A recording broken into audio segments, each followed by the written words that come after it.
Hello, everyone. Welcome to Weekends with Amit. I am Krishanu, your host, and we'll soon be joined by Professor Amit Goswami and Dr. Valentina Onisor.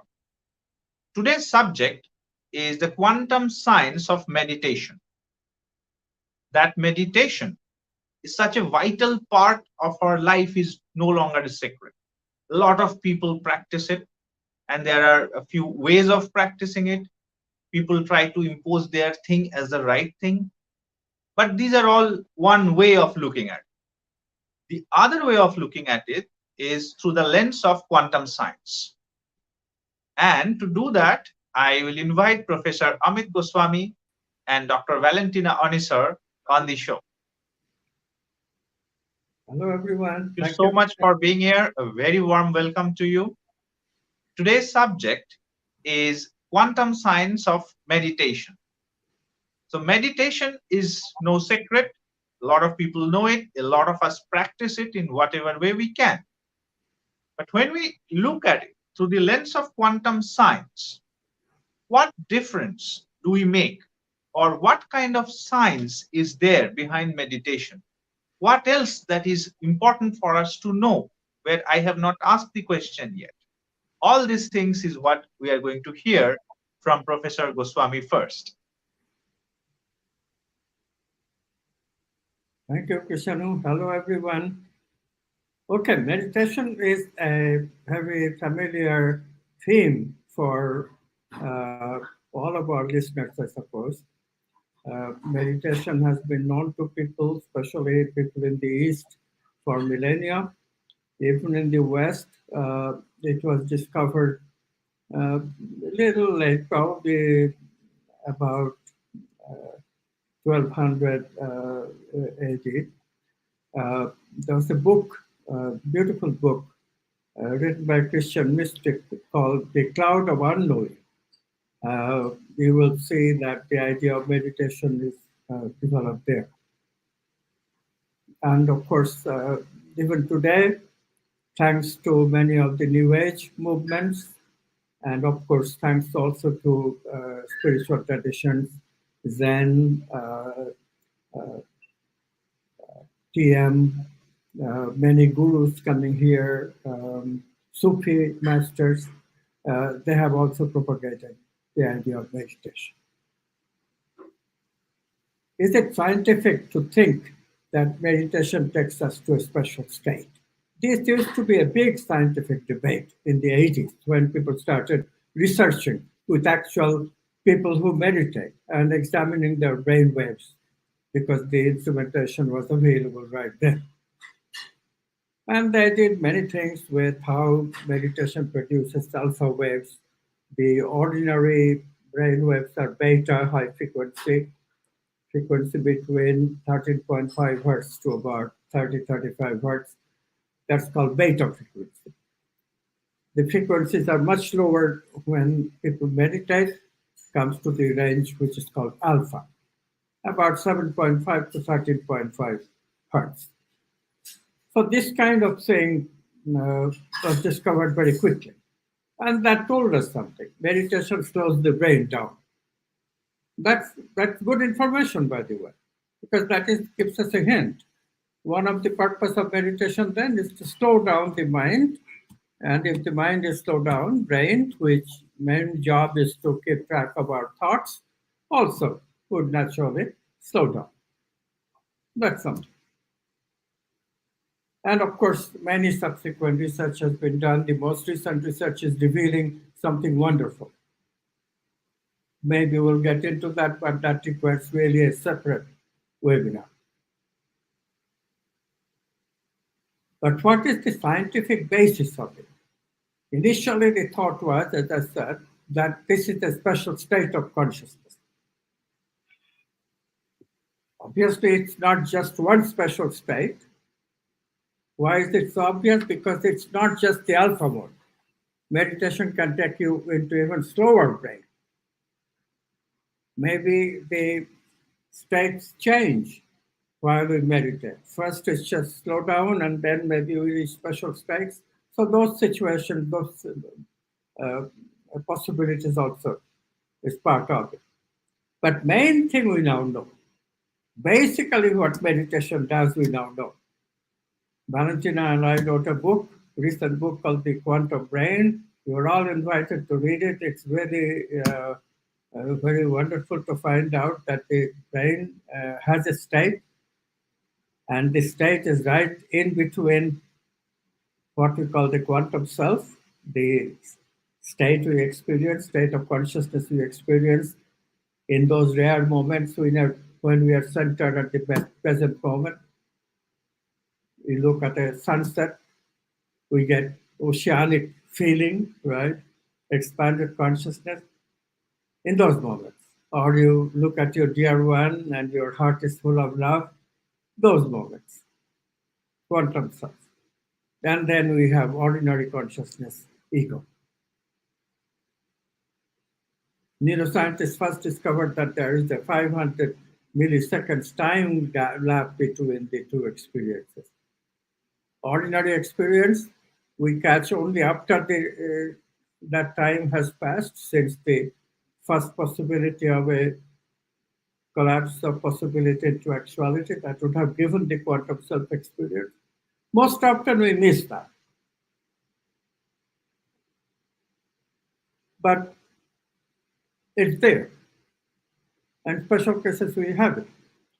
What meditation does is to bring us closer to the quantum self experience. That's the primary thing that you need to know. This domain, 500 milliseconds, is a processing of memory. If you don't process memory so much, this is what meditation does for you. Remember, it slows down the mind. Why? Because you're processing, your memory is much less, not so fast anyway. And that is taking you into what we call the pre-conscious, into the twilight zone between the quantum self and your ego. Why is that wonderful? Because the closer you get to quantum self, the closer you are to creative freedom, complete freedom of choice, complete freedom of choice from all of your potentiality. In the ego, your freedom of choice is so limited. Of course, you can say no to conditioning. So ego has the escape clause. You open yourself up to new stuff, that's the escape clause. You open the window. But how do you enter the window? You meditate, you slow down, you get into the conscious, and your chance of falling into the quantum self and get an archetypal intuition experience much more enhanced. This is the primary reason we do meditation. But then again, there are many other reasons too. And for those things, to talk about those things too, what Valentina Onisor. So please, Valentina. Thank you, Amit. Hello, everybody. Yeah, indeed. So what Amit is talking about is also called the expansion of consciousness. You heard. Also, if we live today in this ongoing crisis, and it's a lot of doing, we just do. I know I'm there often. Time also still depends on the periods. So if we live only by doing, we only do things, without being. And again, meditation is part of what is called being. We will just fall on our nose, So that's why the crisis. And in order to have that freedom to choose, learning to meditate, it's really a fundamental key. And for me, also as a medical doctor, when I even prescribe meditation, to me it has to do obviously with not just state of happiness and well-being, but really healing, very, very healing, deep levels. And really deep meditation, when you get to that, it's the most elevated form of healing, which is involuntary actually, and can be attained, but if you practice perseverantly meditation, eventually getting into deeper states of meditation. So it's a way, if you want, of self spiritual healing, even in various serious cases of disease. Yeah. So because when we meditate deeply within us, there are triggered superior processes of resonance with divine universal energies, if you call them archetypes. Yeah. And again, you make a step from the ego constricted state of consciousness. Where are your patterns? You are running your life around those patterns over and over, like a dog biting his tail, if you want. And then again, when you allow yourself to be in this space of meditation and relaxation, again, being in nature will help you get to this. You will see what's happening, because again, as we become able to enter this state, even for a few minutes, you can really be healed sometimes instantly, even if you don't ask for this in a profound meditation. Of course, it's good when you learn about quantum creativity and you learn how to work with the intent, but again, both we speak about concentration meditation and then real meditation, if you want, which are both excellent for activating what is called the parasympathetic nervous system. And this helps to balance the usual overstimulation of the sympathetic nervous system in this doing all this stressful world that we live today. Yeah. And then you heard about the stress hormone cortisol. So that's the idea, is that you will eliminate some or more of the harmful effects of the cortisol. And again, as Amit said, we enter in the what is called preconscious, where there is more quantum self in the experience on the average, and the chances are high that we fall into what is called quantum self. But a preliminary step for meditation is what is called mental hygiene. So you're familiar with the fact, you go, you take a bath, and also you're attentive to what you're eating and so on, but we are not so much attentive with what we put in our minds, so it's part of what is called deep ecology. And the key is to learn to pay attention. It will be so good if we would be trained about attention when we are kids. Whenever we don't pay attention, consciousness collapses our thoughts from our memory bank on the average basis, probabilistically. The quantum science is describing that. So all these parasite thoughts and preoccupations that appear in the field of our awareness, we follow them unconsciously, like a machine. And these are gradually removed when we learn to pay attention to what is our inner sky, for example, called, And then we aim to remove the thoughts that appear against our desired movement of consciousness, all these useless discussions, or images, or all this, of course, you watch TV so much, and images that don't help us in any way, or that put us in a state of, in resonance, kind of dissonance with aspects that we don't want in our being, and they stay there. Then you have bad dreams and I don't know what. So those are impurities of the mental or emotional structure. And then again, thirdly, on the positive side, if you attend what is called satsang, or the company of people of transformation, then you will receive the inspiration that is required in order to start the creative process with the intent. But again, if you don't have at least the minimum attention and mental hygiene, you cannot really meditate. You just do what I saw many times in India, even, and in many other places, people thinking that they meditate, they just put themselves on a chair, and then in the next minute you see them sleeping and snoring, and then they come back like, okay, they slept. But it's not really the effects of meditation, because the effects of meditation are really, really, really deep, And I can say, for experience, those moments when truly there is a touch of the archetype or a touch of the quantum self is uncomparable with anything else that you can attain. It's good to have, of course, good, great love relationships and all that, but that state of pure bliss, what can I say, which again, it's putting you in such a wonderful state of health in the highest way put, that state you don't get in any other way, no matter what good relationships you will get, so that state of really being yourself, eventually. So I would say that it helps you to be authentic and happy and healthy. And then again, there are ways. So after we get to the minimum state of attention and mental hygiene, then we recommend working with the concentration meditation, first of all on an external object, then internal. There are ways of meditating on the heart. Now let's see what we can do in this webinar or another time.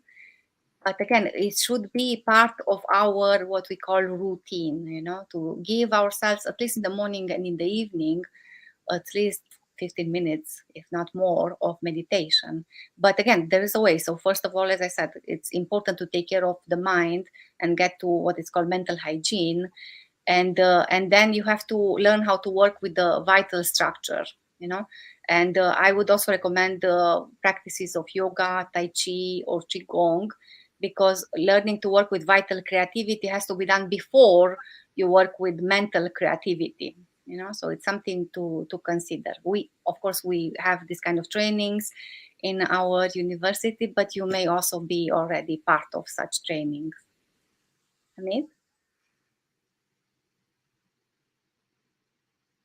Krishanu? Thank you, Valentina. That was really a wonderful disposition. Talking about the programs that we have at the university, let me just quickly interject here that we have a proximity program, a workshop on archetypes, which will happen from 1st of October to 11th of October in Jaipur, India. If any of you are interested, please get in touch with us at info@amitgoswami.org. You can raise a request through our website, www.amitgoswami.org, or even you can write to us on our Facebook page. We have multiple ways of communication, and this is going to be a one-of-a-kind workshop where people from various countries will come together, they will exchange ideas, there will be workshops given by Professor Goswami and Dr. Valentina Onisor, and there will be a lot of experiential learning. If we really want to make transformation a part of our journey, then this could very well be your starting point. Now, to conclude this particular video, I'll request Professor Goswami to wrap up and add some comments on this. Thank you, Krishanu. Hello again. So I guess what remains for you, especially if you have never meditated, is to meditate a little. So let's illustrate the main systems of meditation, and each of them has a purpose. Valentina explained some of it already, but let's start with the very first one, concentration meditation. We'll go through very fast, but you'll get a hint of it. So you just sit comfortably, and you have to focus on one syllable word.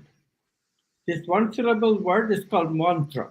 Mantra means, and it's a Sanskrit word, it means it protects the mind. Protects the mind from what? Protects the mind from becoming scattered, inattentive.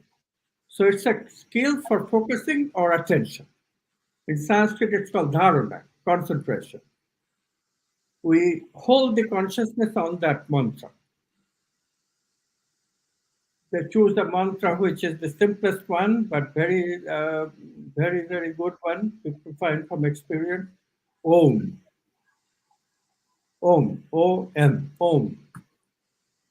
And the idea is to just recite Om, Om, Om in your mind. In your mind.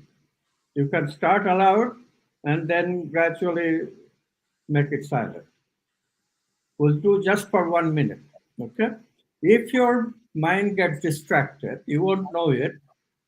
You will know only when you come back to saying, oh, my mind has been distracted. The only rule is that as soon as you realize that your mind has been distracted, you bring it back to Om. In 1 minute, let's hope that your mind will not be distracted, but don't be surprised, it can. Okay, begin.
Okay, done. Open your eyes. Now, this meditation you just did is not really meditation. Why? You did not enter the pre-conscious. It's preparatory to meditation. Okay? The great Patanjali, who one of the first one to codify all these ideas about meditation, uh, exactly put it that way. Dharana, concentration. He didn't call it meditation. Meditation, according to him, is the Sanskrit word dhyana. What is dhyana? Dhyana is what takes us to awareness of the mind field, the internal field of awareness that we experience if we go inside. So this time you close your eyes and be attentive to the inside, whatever you want to call it, mind sky, that's the traditional modern name, but it's really your awareness you're looking at. And in this awareness, since you are not very practiced with meditation, you'll find thoughts are rampant. Thoughts are arising, thoughts are going off, sometimes multiple thoughts, because this culture that we live in, they encourage multiple thoughts, multitasking, right? Not very good idea. But that's what happens. That's the natural state you are in. So in the second meditation, we call it mindfulness. The Sanskrit word is vipassana. In this, we become mindful of whatever is arising. Don't reject anything, just accept it. Don't feel disgusted if you find that you are thinking of something quote unquote bad. It's okay, it's just a thought arising. Let it go. But be mindful of everything that arises in your mind. That's your usual mind. Might as well accept and get familiar with it. This is the kind of thought I think, right? Don't be ashamed. That's wastage of time. Don't feel guilt. It is this way, right? Okay. Begin just 1 minute. Begin. Close the eye, 1 minute.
Okay.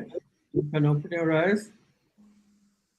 Now, we will only do one more meditation. There are progressive stages of this kind of meditation with the idea of getting closer and closer, more and more into that be conscious.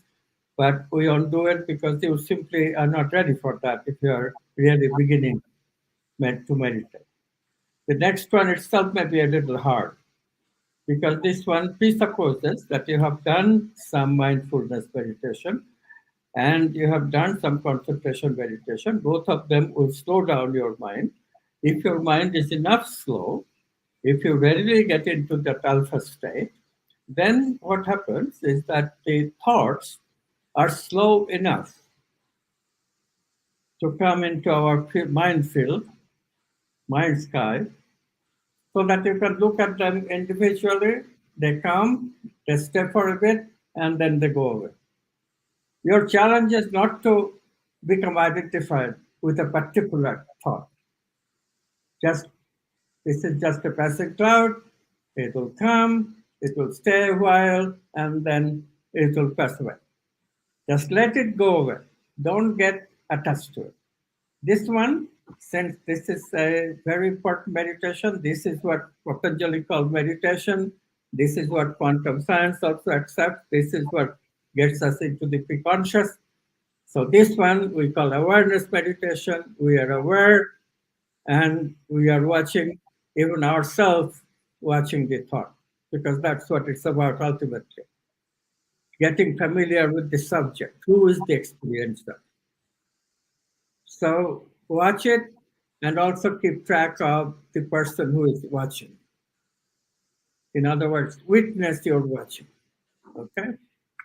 We'll give you 2 minutes. Begin.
Okay, you can open your eyes now. I'll end this discourse with a story from my own life.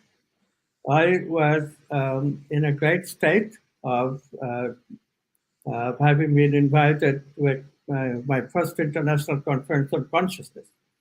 No, second international conference on consciousness, but it was wonderful because I had my new discovery and I was talking about it. The talk was well received. And then the head of the center wanted to see me. He was a famous spiritual teacher. So, of course, I was very excited. And when I went, after the beginning pleasantries, the first question he asked was not about quantum physics, not about any of the new science, but a very simple question. He said, "What do you do when you are by yourself?" And that day, I discovered that what I do is either fidget or find something to do. Something productive, maybe, usually reading or writing, or thinking about some theory, or occasionally even what we call meditation. But truly, I had to identify with doing something. So the biggest thing about meditation that you remember, meditation takes away this antsiness. I'm not doing anything. Meditation is ultimately about relaxing.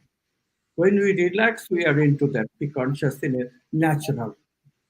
It's all that learning how to relax. This is what the fundamental message of meditation is about.